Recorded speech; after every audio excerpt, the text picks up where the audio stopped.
to another webinar episode. Today, I'm personally, and we are really happy to present Felipe Martinez, scientific researcher of the Czech Academy of Science. And today we'll be talking about a taboo that most people have. How bad is the fat in the body? We will go over it and how we can make it sustainable.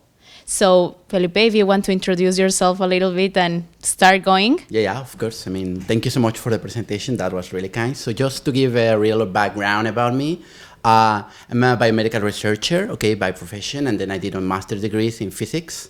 And now I'm a scientific researcher, as you said, working in the Institute of Physiology in the laboratory of bioactive lipids for the Czech Academy of Sciences. That's true. So what we mostly do, as you say, we work in this world of lipids and wax, which it was, let's say, a taboo, right, in the past. And nowadays, it's really breaking through on this. We were learning, and we are learning already, how bad is the fat and how good is the fat. Because in the past, we were told, like, I will position myself in the 80s, 90s, where all the people were thinking, like, okay, these fats are really bad, the lipids are really bad, they got you fat and so on. But no one talking about the sugars, right?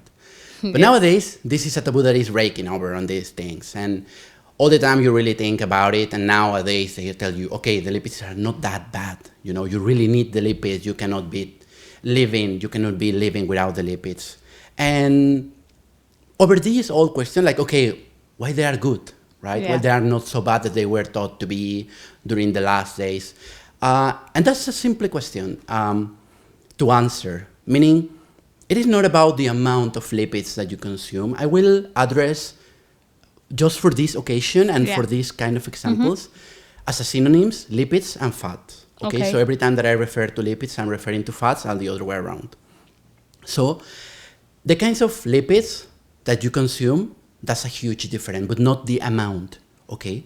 So in this concept, you have to understand that how common are the lipids. And let me tell you this, lipids are part of the life. Lipids are these molecules that we conceive as biomolecules, meaning molecules that are necessary and essential for life.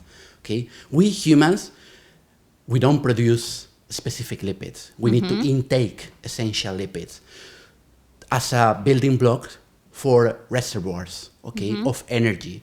If you are maybe familiar with this ketogenic diets. Yes, I've been hearing so it. Yeah, right now it's like, it is an option also, like keto with being vegetarian, helping the environment. Exactly, like really, like, oh, go for the keto diet. But what is a keto diet? You remember? Like, these keto diets are based on remove the carbohydrates.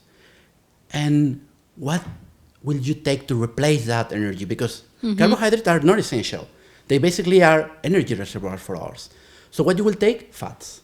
So what the keto diet is based on? Fats and a little amount of proteins. Because our body has all the machinery necessary to break these lipids and to break the proteins and create carbohydrates that can be used. Or break the fats and make soluble molecules, meaning ketamines. And that's how the name keto diet comes from. Because these ketamines are really molecules that come from fat, and the brain mostly can use it as an energy source. So let's go back to this situation when I told you about not about the amount, but the type of fat. And I will give you an example about it. Let's think about olive oil versus pancake. I just want you to have this image in your mind. Olive oil is 100% fat, purely oil, right? While pancakes contain around 14% of fats. So if you go through this idea that fats are bad, you would rather prefer pancakes because they have less fats, right? But that's not true. While olive oil is 100% healthy, pancakes are not. And that's not because of the amount of fat, because of the type of fat. We were told, maybe we are really familiar to the concept that lipids are these wax that are only properly dissolved in fat. Fat only can dissolve fat, right? They cannot be dissolved in water. They simply go separated. But this property is due to the length of the molecular structure of the lipids, okay? If I can give you just a tiny background for those that are not familiar, lipids are nothing but but long chains of carbons. Think about any chain, okay? And this is long chain of carbons. These long chain of carbons are structurally different between them, between among types and species and whatever. But depending on the chemical structure you found on them, you can differentiate it between the cis, unsaturated fat, and trans, unsaturated fat, right? And then maybe it rings the bell to you. Because in many products, you read the label trans-free or trans fat-free, right? But how many of us, regardless knowing that they are bad, how many of us really stop by and think, why? Why trans fat are bad? And why the products are avoiding the trans fat, okay? Let me tell you something. One peculiarity about the trans fat is that they don't go rancid, they are wacky, they are thick, they stick to the arteries then, they are giving this good texture to the food, this crispy texture to the food, good flavors. So then eventually you rather prefer food with these guys, but these guys are the bad guys in the lipids realm, let's say. And you want to avoid them, but what happens when you want to avoid it, if you are familiar with this labeling of the products nowadays, which you are really familiar, many products, they want to avoid this negative marketing. Instead of saying, okay, I don't have trans fat, or I do have trans fat, then I will use another word. Yeah, or another word. I will confuse the people somehow. Because of course, we have been told in the past that trans fat on the label, meaning avoid it. Yeah, right? and that's right. Now in 2022, like everybody is like, go vegan, go this, don't do this, and it's already like pre-made, but they don't like learn more about it. What is the truth? No, the taboo again. Exactly, and they're really linked. Let me tell you that. While this lipid knowledge is increasing, many of the benefits are increasing as well, right? And they are added and they are well known, and then they wanna sell this knowledge on lipid on favor of the humanity and on favor of the products, which is a good idea, but we need to learn how much is too much, okay? Because I can give you examples about the oils, right? Like coconut oil, olive oil, sunflower oil. There are many oils that they're healthy, yeah, that's true. But in which conditions they are not healthy anymore? Let me just ask you something simple. How many people, including you, knew that you cannot cook with olive oil? Yeah, well, I know it, but I don't. But I know that a lot of people they're using it. They're using it. Yeah, exactly. they're using as a cooking oil, right? Yes, as a cooking oil. What happened with the lipids inside the olive oil? They become trans when you cook them, and then it's not anymore healthy, right? Then you are using something that is really helpful in the pure yeah. while you cook it, and it's okay because maybe it gives a better flavor because many people think that. But it's not a good idea. So this is like better for salads or something, exactly. But not cook it because it transforms the molecules. Yeah. The molecules get transformed, and then it gets rancid easily. Let me tell you that if you cook something with olive oil, it will get rancid easily, even if you keep it in the fridge. Whereas, for example, sunflower oil is really high resistant to this cooking process. And it is almost contain non-trans oil. And when you use the cooking, it won't change. So you can use it in a small amount, of course, because you cannot use a lot of it. Yeah. But still, that's a good way to know, right? Which oils you can use and so on. They are normally written in the labels, to be honest. But coming back to the trans fat, one tip that I can give you to everyone is like search for labeling that has this label of partially hydrogenated. Partially hydrogenated meaning trans fat. And many products, even in the vegan market, have this label.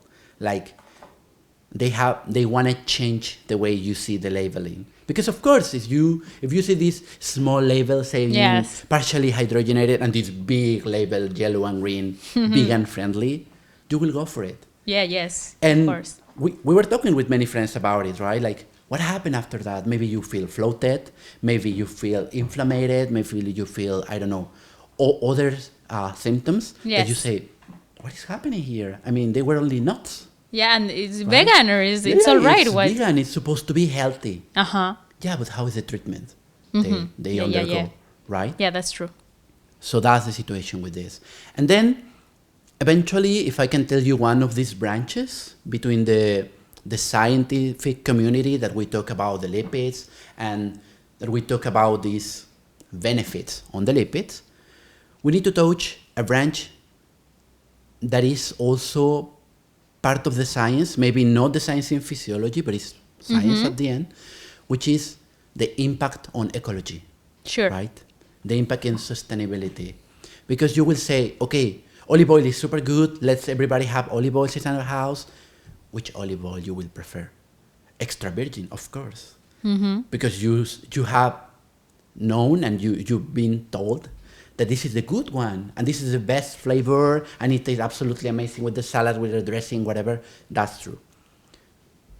But where the olive oil is coming from, where the coconut oil is coming from, where the almond is coming from, where the, I don't know, peanut butter is coming from. Those things are really healthy. But where they are coming from? They are coming from natural resources, right? That we basically need to exploit somehow. Yeah, yes. Right? And this taking of the natural resources has to be responsibly done by the humans, Yes, right? yes, correct. Nowadays, I understand that there's many strategies, really a lot. Like the European Union having many strategies on favor of the natural resources. Also in Canada and the US, the agencies are really looking for a good use of the resources in a responsible way and so on, in order to take these benefits that the scientists declare into a good realm, right? To say, okay, that's good, but how will you use it? Sure. What you will give back to the nature. Like, okay, you take 100 olive trees for the olives, but what are you giving back? You are doing, you're using open fields, you are using natural reservoirs. What are you using in favor, right? You're not just taking them from the community like it was, I don't know, in the 70s, 80s, Yes, right? yes, correct. Without any responsibility and without any care. Nowadays, we need to take these new generations, we need to take that in our hands. Yes. And not only take that, oh, it's vegan, let's take it. Oh, it's good for the health, let's take it. Yeah, but stop by, right? And think about this way of really responsibly use the resources. Exactly. Right? Responsible use. I Exactly. agree. And that would happen, and that's something which is not out of our knowledge. I think that many young people nowadays, because of the communication facilities and so on, we know how much is too much in the use of the resources and how responsibly we use, right? Yes. And the lipids are not out of this scenario. It's the same situation. Lipids there have to come from somewhere. And the best sources, of course, they are nuts, right? Almonds, walnuts, peanuts, whatever, okay? However, there are other resources, animal resources. Maybe you have here about the salmon oil. Salmon oil. Right? Yes. That was a boom during Salmon the oil, 80s. yes. That's a boom. Like, it helps a lot to the brain development. It creates almost good kids in the school. It enhances your immune system, blah, blah, blah, blah. A bunch of things that had been proven. I'm not here to prove them wrong. That's cool. But what happened at that time, the scientists, they always think about these benefits and these groundbreaking discoveries, right? But not too much in how the impact will be. And what happened with salmon? We started to exploit it like crazy, right? Like crazy. We're fishing salmon everywhere. Where is it? In the northern countries, breeding the salmon and so on. And then there were one point that the ecologists noticed that the salmon population in the oceans decreased almost 80%. And then you say, okay, then how good is the good for humans? Yes. Right? Yes. When the impact is that bad. Nowadays, of course, the salmon is recovering, not as it was before. It's recovering because now new strategy has to be taken, right? And the people is not anymore believing like, okay, salmon is this, super ultra cool. Because now we have, as a scientist, we have developed new techniques better techniques, Yes. right?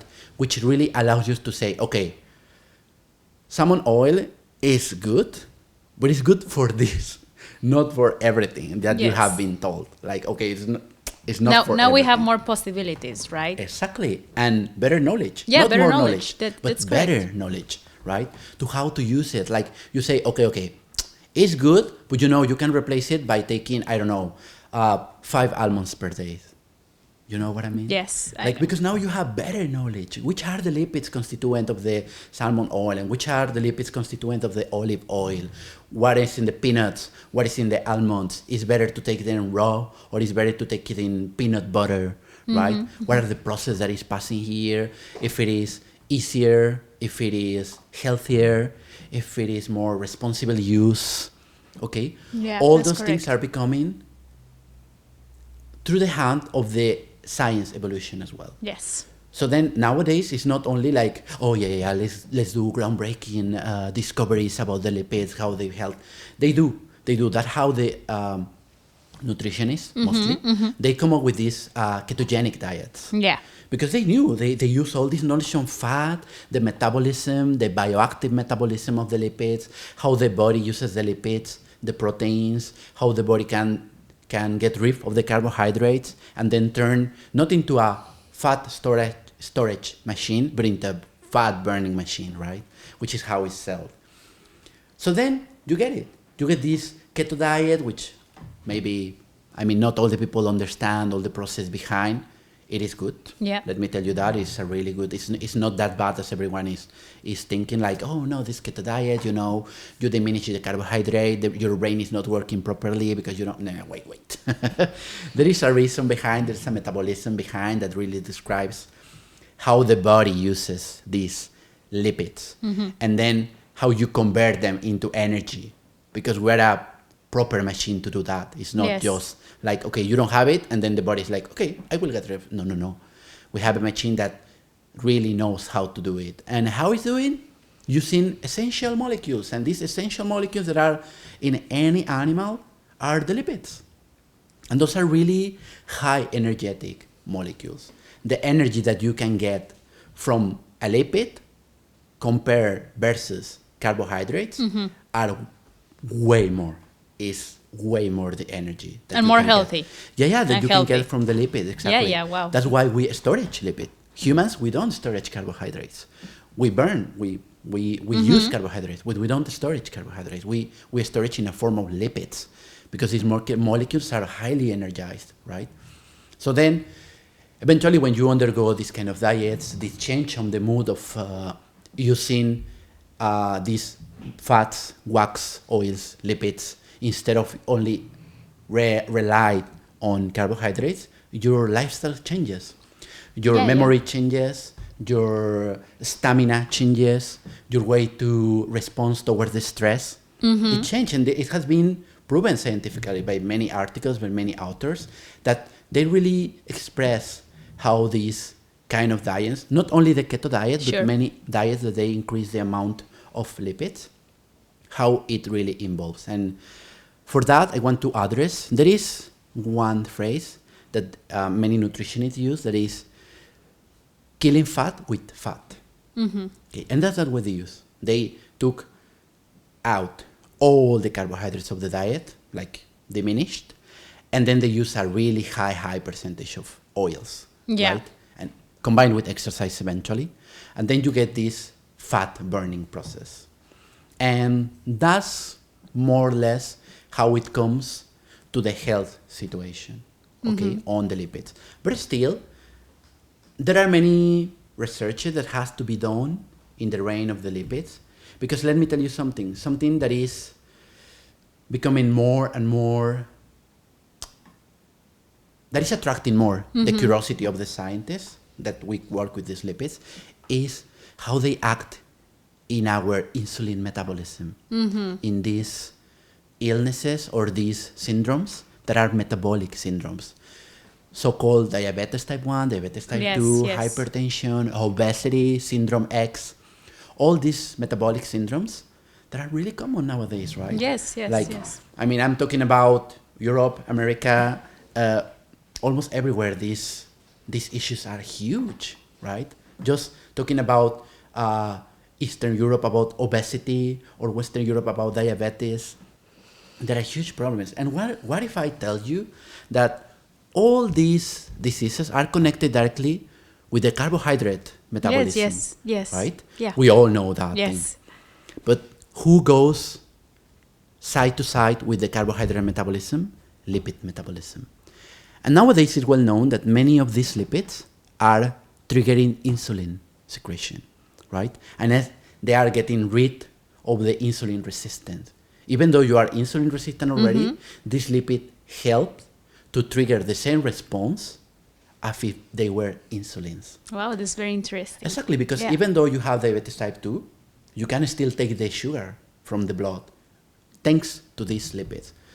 So many of the research is going towards there. So that's why nowadays the diets or many diabetic people or obese people are going towards that. Like, okay, reduce the carbohydrate because it's not helping to your diabetic condition. Yeah. But increase the level of lipids.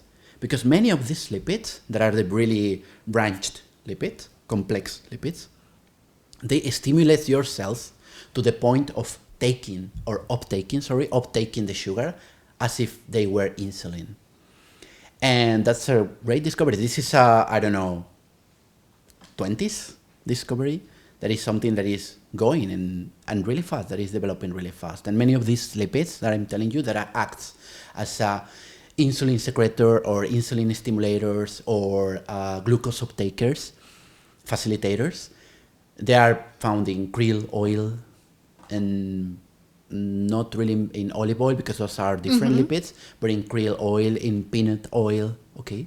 So then we're facing a new era where the lipids are not only used to reduce fat or to burn fat, but also for health. For health, right? yes. To address this health issue that nowadays are really common even in the young people. Yes. Because in the past, let's say 80s, 90s, there were old people issues, right? They were like, no, you get diabetes in your 50s, you get diabetes in your 40s. And then little by little, it's like, okay, I'm 20-something and I already have diabetes. Wait. Yes. What is happening here, right? And then they're like, yeah, I'm 20, but I already have diabetes type 2, which is insulin resistant, which is the most common form of diabetes in the obese people. Obesity is linked with diabetes too.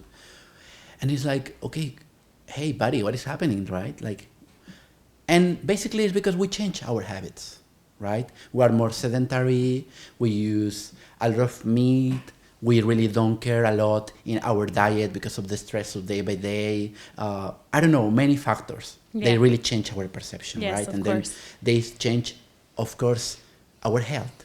And then we develop this. But what happened when we discover some natural products which help to this, right? Which is to the reach of our hands, just to help us to prevent or to overcome these bad issues or bad symptoms of the already taken syndromes. Okay, so that's a good idea, and there are many other developments that really take consideration on how these lipids increase the quality of life day by day. Yeah, this is really great, like to use the nature to heal and also to preserve the same, like take care of the environment, because we are seeing that can bring us the health, cure. So it's also like important to define, no? Exactly, and you just say something important. That's true. I mean, the nature is here to help us, but then we have to work hand by hand, right? Like help each other. Like it's not only taking. Like the human has been done for the last century or more. It's really help the nature to, okay, I'm taking this from you and then I'm taking back something, right? Like many, like repopulation of the forest, using, better methods to extract better, right? Like for example, I will come back to the olive oil example. Like if for 1 liter of olive oil, I need 100 kgs of olive, maybe I will develop a method to efficiently obtain the lipids and the oil, and then instead of using 10 kgs from 1 liter, I will use 1 kg from 1 liter. Sure. I mean, I'm saying something crazy, but you more or less get the idea, right? Yes, I get it. Like it's responsibly exactly. the use, it's a better use of their resources, using as well science. Yes. Because it's there. It's not just empirical approaches can be done. I'm not diminishing them. Many discoveries are done by empirical approaches, but nowadays we have also science in our reach, and I think that we need to use this science to really take care of the nature, to say, okay. Yeah, because everything is interconnected. Yes. Yeah, or one thing will take you to another, you know? Yeah, definitely. And then for affecting one thing, like plants, for example, no, for instance, these nuts and so on, how much you will affect other animals Yeah. who feed from them, Yes, right? yes, yes. Because it's a little well known, but it's well known that many animals feed from these nuts, for example. To give you an example, many animals feed from the birds, I don't know, squirrels, right? Yes. They feed from these nuts. They feed from these things that we are taking. The krill is the elementary base of many animals in the oceans, including whales, including many others, many fish that we use in consumption. So what is the impact that we are giving to these animals by taking the main source of food, Yeah. right? Yeah, I agree. So then that's why we really need to take that into consideration. It's not only like, oh, we're taking over the forest. Yeah, dude. Okay, that's true. Yeah. But planting more trees is not going to solve the problem long term. Yes, of course. It's not like that. It's good. It's good, okay. It's part of the solution. But the real thing is use the resources responsibly. Yes. Like really put strong effort in the responsible use of the resources, thinking in all other things that will be affecting by hitting just one part of this trophic chain. Yes, Right? that's correct. That's correct.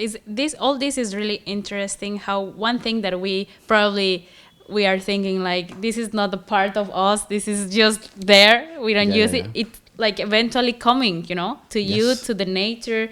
It's everything, like I say, interconnected, and we need to be very conscious about what is surrounding us, to be like sustainable, to create like a plan, maybe to use some oils, but not like every day, like you say, buy new products, just to, if you need to have some use for one thing, just to keep it like that. Exactly. And also get like, get like educated about this stuff that it was before was like a taboo, and now we are seeing that now the lipids can heal, no? Yeah. So this is amazing. That's the thing. And that's also responsibility of the scientists. We know that, and we are doing our high effort to that, because that's the thing. Once you acquire the science, you have the responsibility to transmit it to the next generation, to really get to know. And that's why I really like to participate in these kind of forums and so on, and interviews, to really transmit this knowledge, to really get to know, like, okay, I'm discovering these new things, or I'm doing this research here, or I have this knowledge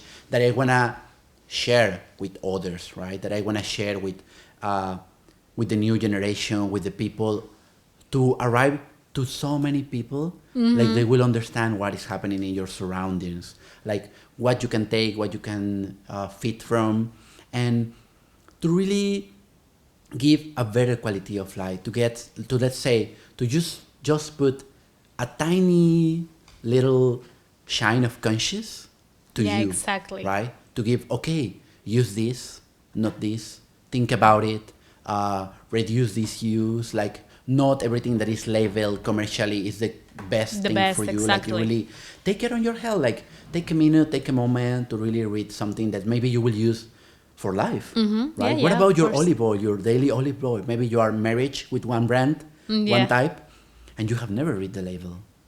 And you've been eating that olive oil for years. Yes, and you have never stopped by to see, oh, this crap is not useful.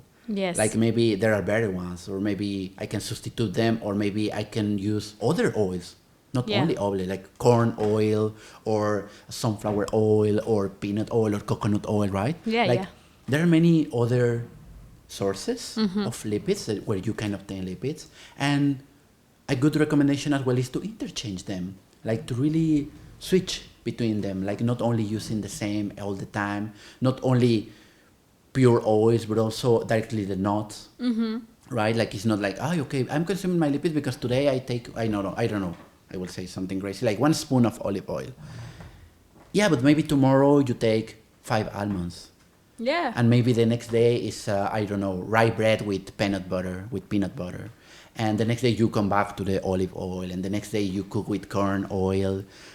This variety Yes. also teach to your body how to use the fats in a proper way to, well, first of all, to do not get obese fast, and also to use properly all the metabolism machinery that you have already, because we have already this lipid machinery or this carbohydrate machinery to use properly all these molecules in our body, okay, to prevent diseases mostly. Wow. This was, for me, it was really great, this conversation. Now I learned a lot, because also I was having the taboo, like what is good to eat and don't eat. It's pretty common. And also you say something about also the portion of what you're eating. It's important, no? If you use it with conscious and you put a little bit and it's healthy, it can help everything, Yeah, exactly. I mean, that's the point. As I addressed at the beginning, when we're talking about healthy oils, you really have to consume a lot of oil to be unhealthy, but still, the amount is important. However, the important thing is the type. Just to remember that. The type, the kind of fat that you are consuming, that's critical. Whereas the amount is not that critical. Because you can, I don't know, have a breakfast with peanut butter and a snack with almonds, a lunch with olive oil, and a dinner with coconut oil. That's okay. Yeah. That's perfectly fine. You ate oil all the day through, but that's perfectly fine. But how much carbohydrate you ate, how much fast food you ate, how much trash food you ate, right? Then we don't get that conscious about it. Yeah. Right? That's true. That's the thing. So that's convenient to know. And I don't know, to be aware of the labeling, like what we see there, to understand a little bit more, like these nutritional facts, right? Keep an eye on the portions. Like, okay, this is 40% fat or 70% fat or, I don't know, 20% carbohydrate. Yeah, but what is the portion? Yeah, right? Of course. I mean, if the portion is 100 grams and you found, I don't know, 12% carbohydrate, but the real portion that you take normally is, I don't know, half kg, there is not anymore 12%. Yes. Right?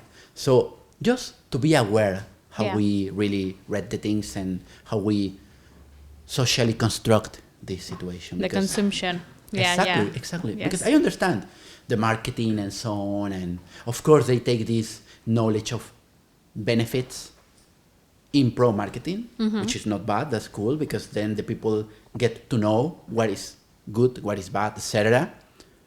But we can also take responsibility on the knowledge, right? To see, okay, they say it is good, they say it's bad, but what is written there? What is written here? Like, what is happening here? Just to be more aware that what I'm consuming, what I'm taking to my belly, to my mouth, to what, right? And now that this time that I will go to supermarket, now I know that I have to read and choose and it's the necessary, correct things. And that's cool. But I don't wanna impulse to be afraid of consuming everything. No, but to be conscious about it, right? And to be cautious about it. Like I told you with the example of the olive oil, because this is common normally. I mean, we all have olive oil in our houses. But sometimes we get married with one brand and one bottle, and we just go blind to the supermarket, and you're like, oh, I need this bio olive oil, blah, blah, blah. And we just take it. Every time. And we have never read that label at all. Never.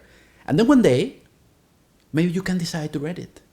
And maybe this olive oil, which is 200 grams, is less healthy than the olive oil that is 70.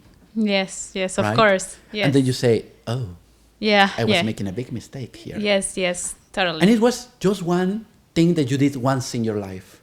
Read the label of your olive oil, and then you get this olive oil that you already know that is good. Yeah. Right? Yeah, totally. That's the thing. Wow. All this information, they're really helpful exactly for us and for the future generations, that it will start changing, all the system.